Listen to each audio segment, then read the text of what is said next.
노화의 주범, 뇌 위축과 뇌 위축을 방지하는 혀 운동 3가지.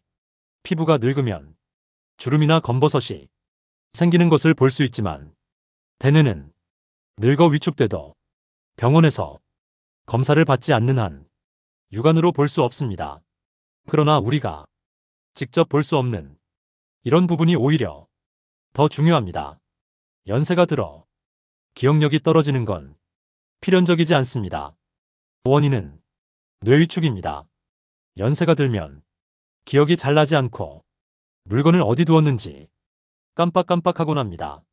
게다가 손과 발이 생각처럼 따라주지 않고 걸음이나 행동이 느려지는 이외에도 어지러움 등 증세가 나타나는데 이런 것들이 정상적인 현상이라고 생각하는 분들이 많습니다. 그러나 과연 그럴까요?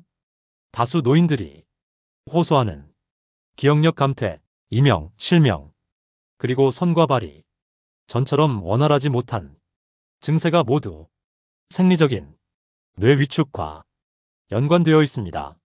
뇌세포를 활성화시키는 가장 간단한 방법은 바로 혀를 움직이는 것입니다. 일본 과학자의 연구 결과 혀를 자주 단련시키면 뇌와 안면 부위의 신경을 간접적으로 자극해서 뇌위축을 줄이고 안면신경과 근육 노화를 방지할 수 있다는 점을 발견했습니다. 과학자들은 인체 노화 현상의 가장 큰 원인이 뇌위축에 있고 가장 뚜렷한 증세는 혀가 경직되고 표정이 굳어지는 것이라고 합니다.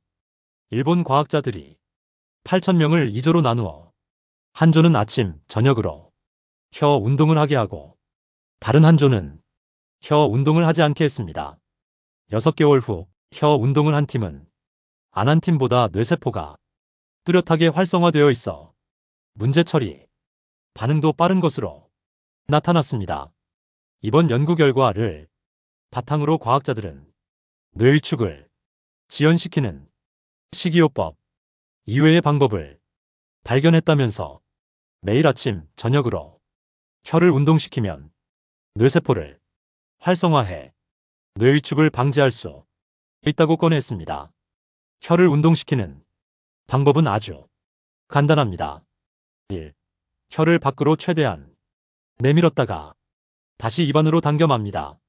이렇게 10번 반복합니다. 2. 혀를 돌립니다. 혀를 입안으로 천천히 최대한 크게 시계 방향으로 10번 돌렸다가 다시 반대 방향으로 10번 돌립니다. 3. 혀끝으로 이를 누릅니다. 혀끝으로 윗니, 아랫니, 안쪽, 바깥쪽을 10초간 누릅니다. 혀 운동은 시간에 구애 없이 아침, 점심, 저녁 모두 할 수 있습니다. 아침과 저녁에 하는 것을 권장합니다.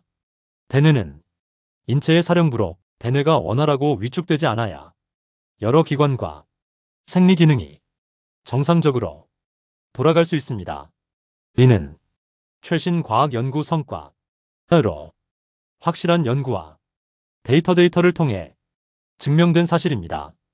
특별히 약을 복용하지 않고 효과를 볼 수 있는 안전한 방법이니 꼭 실천해 보시기 바랍니다.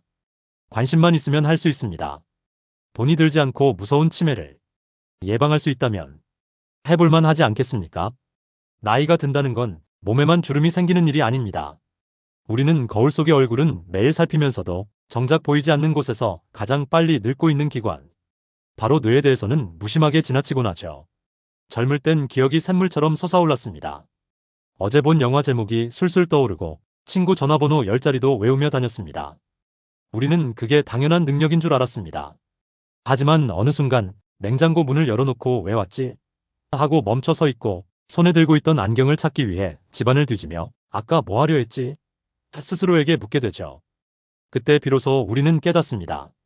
늙는 것은 관절만이 아니라 생각을 만들고 감정을 저장하는 뇌라는 걸 말입니다. 뇌는 언제부터 줄어들기 시작할까?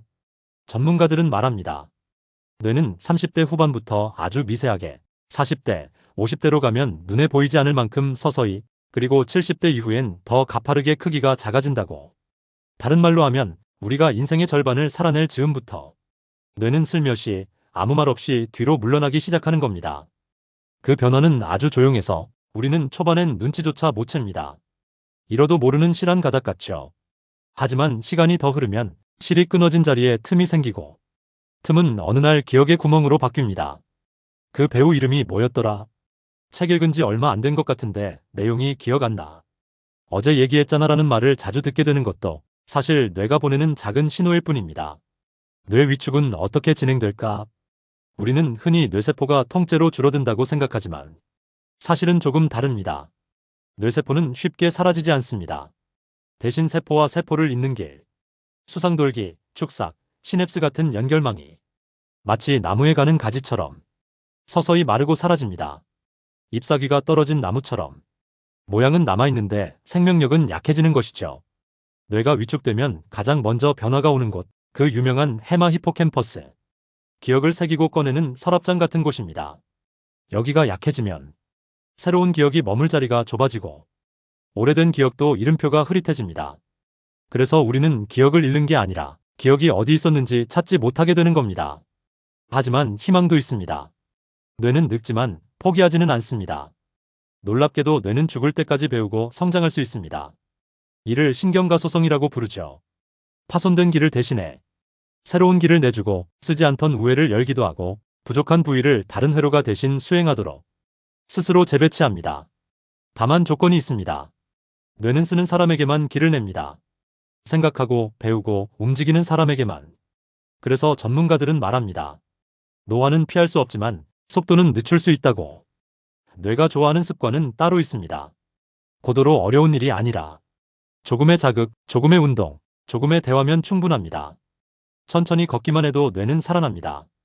근력 운동을 하면 새로운 신경 영양인자가 생성되고 독서를 하면 언어 회로가 깨어나고 친구와 웃으며 대화하면 뇌는 축제를 엽니다. 악기나 새로운 취미는 뇌에게 아직 써야 할 길이 많다는 신호가 됩니다. 정리하면 뇌는 정성을 들여 돌볼수록 되살아나는 정원 같은 존재입니다. 그러나 방치하면 잡초가 자라고 꽃은 시듭니다. 오늘 하루 핸드폰만 바라보는 시간이 이 시간이라면 그중 30분만 독서로 20분만 산책으로 바꿔보세요. 그 작은 선택이 5년 뒤, 10년 뒤에 당신의 기억력과 판단력이 됩니다. 마지막으로 뇌에게 이렇게 물어보세요. 너는 오늘도 일하고 있니? 내 생각과 기억은 지금도 살아 움직이고 있나? 나이는 숫자이지만 뇌의 노화는 선택입니다. 쓰는 뇌는 젊어지고 쉬는 뇌는 빠르게 늙습니다. 우리는 시간이 지날수록 잃는 것이 많아지지만 지금부터의 선택으로 지킬 수 있는 것도 많습니다. 당신의 뇌가 미래의 당신을 위해 조금 더 천천히 늙기를 바랍니다.